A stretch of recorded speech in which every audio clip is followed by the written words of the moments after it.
Nossa entrevista de hoje é com a professora Lucília Machado sobre trabalho e educação. Professora, no primeiro bloco nós falamos sobre as transformações no mundo do trabalho e o impacto na profissão docente dessas transformações. No âmbito dessas transformações é inevitável nós não abordarmos sobre uma educação à distância. Gostaria de saber da senhora o seguinte: a educação à distância ela modifica a relação do professor com o trabalho? Bom, Denilson, o caso da educação à distância é particular dentro desse contexto de transformações. Por que particular?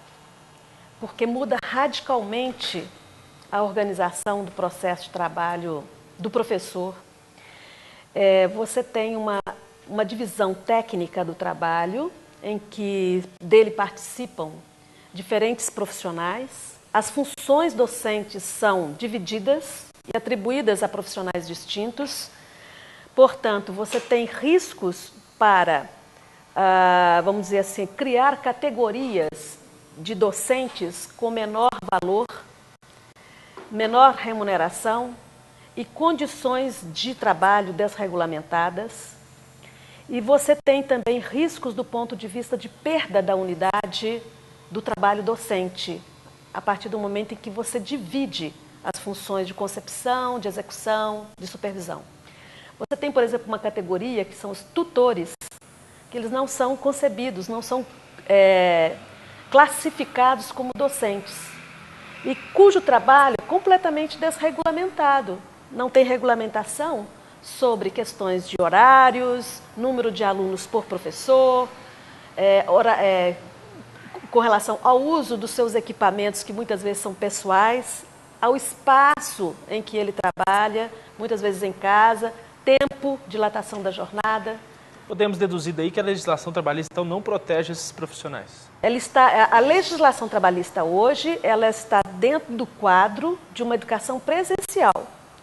E a tendência é usar esse quadro de legislação, de regulamentação, para aplicar a um contexto que é absolutamente novo e diferenciado, que tem uma lógica completamente distinta.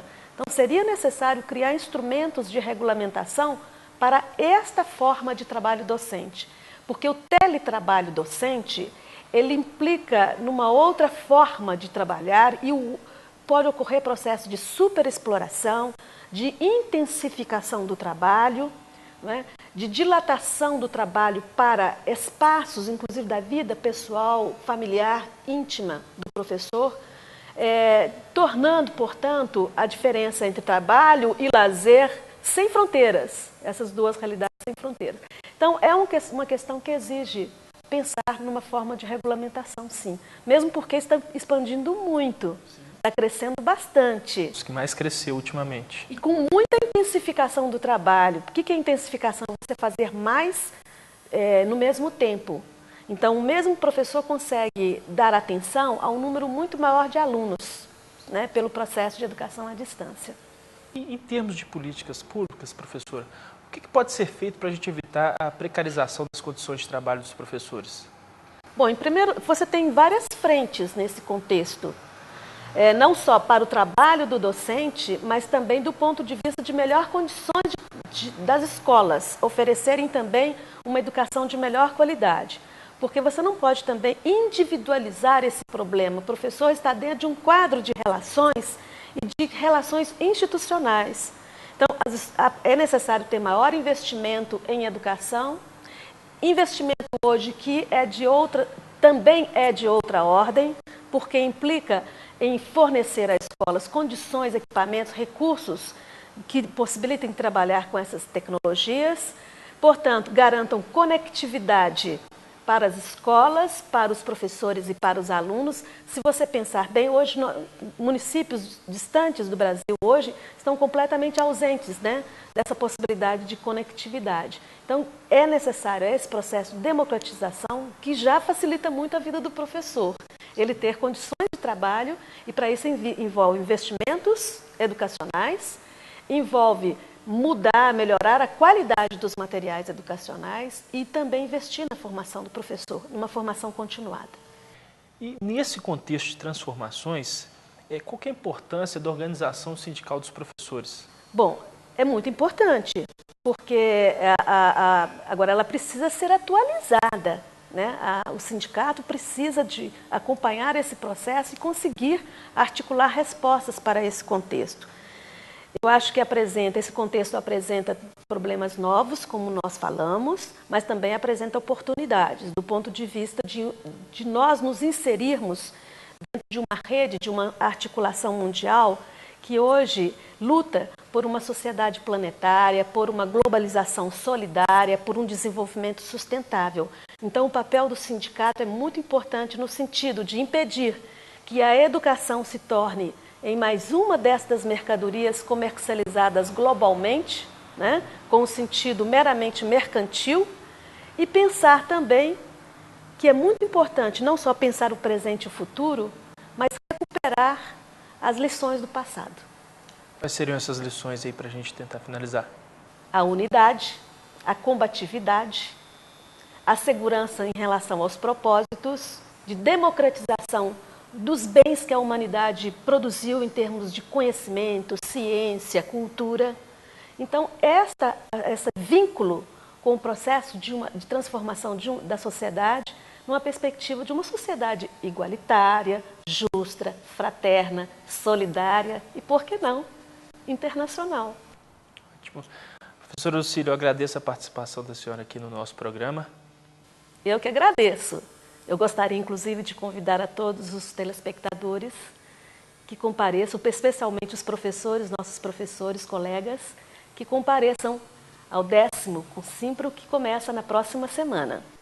Agora fique por dentro das atividades que o Simpro promove nesta semana. É hora da Agenda da Educação. O Simprominas oferece toda terça-feira oficinas com fonoaudiólogos no auditório do sindicato.